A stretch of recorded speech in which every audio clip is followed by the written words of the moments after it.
Ce programme vous est présenté en partenariat avec la Mutuelle Saint-Martin, la santé partagée.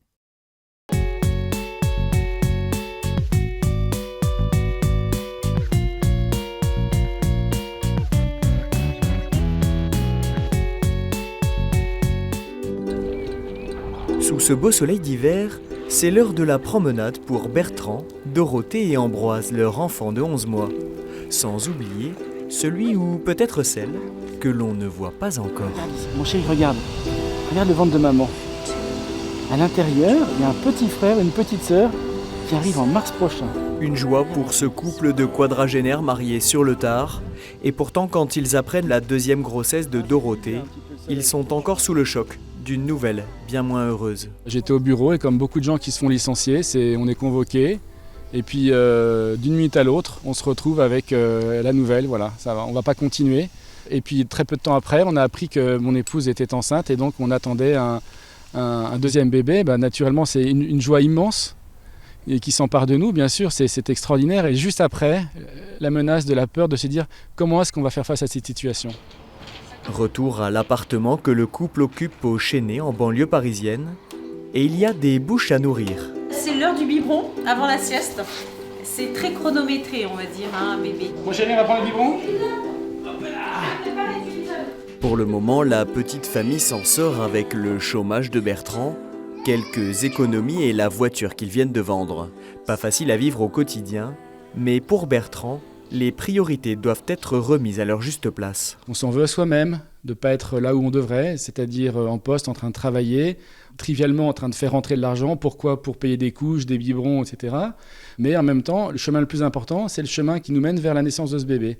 Voilà, donc il faut faire passer ça en premier pour ne pas rendre l'ambiance toxique. La qui tout de suite vient à l'esprit en disant « Mon Dieu, comment est-ce qu'on va s'occuper du deuxième ?» Il y a une peur passagère. Après, les personnes autour de nous ont plutôt soutenus en disant « Mais écoutez, c'est formidable, un deuxième, ce sera une belle fratrie. » Et en regardant notre aîné, on s'est dit « On y arrivera par tous les moyens. » C'était bon ?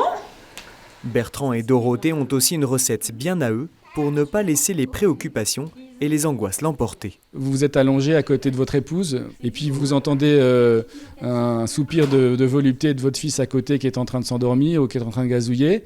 Et puis il suffit que vous étendiez la main pour voir le ventre arrondi de votre femme et vous vous dites mais comment la joie pourrait être absente ? Alors évidemment, il y a un combat, voilà.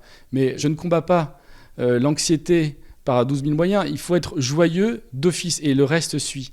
Moi, je suis convaincu que le Seigneur ne nous a pas donné un deuxième enfant pour précipiter la chute de notre famille, notre couple. Je sais très bien que Dieu pourra nos besoins. Simplement, il faut attendre ce bébé avec toute la paix et la confiance qu'il mérite. Voilà. Il est tout neuf, il est bien à peine coupé, regarde. Cette période de l'Avent qui s'ouvre est aussi pour eux une invitation à avancer, quelles que soient les tempêtes.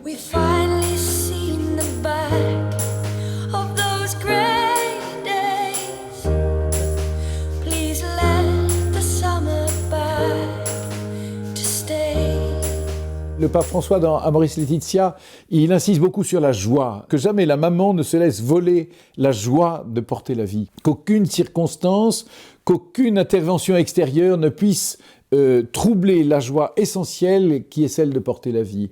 Je pense que c'est toujours une joie, quelque part, une joie d'attendre la vie, de porter la vie.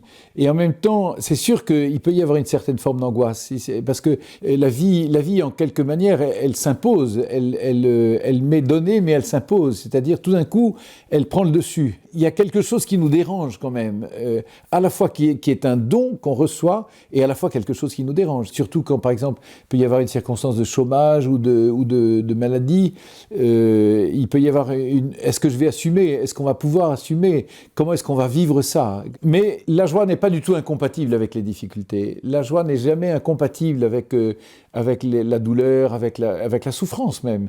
Il faut entretenir cette joie. L'entretenir, c'est dès les premiers instants qu'on porte la vie, c'est parler à ce bébé, parler à cet enfant qui existe déjà. Je porte une vie et cette vie, elle existe et donc je peux parler. Dieu connaît cette vie de toute éternité Et moi, je ne la connais que depuis quelques jours, quelques semaines. J'attends un enfant. Le premier cri d'Ève, c'est « J'ai eu un enfant de par Yahvé. Je suis habité par la vie. » Ça, c'est une bonne nouvelle. Et le pape insiste là-dessus, que la vie soit toujours une bonne nouvelle. Il me semble que le regard sur la Sainte Famille peut être une aide très puissante.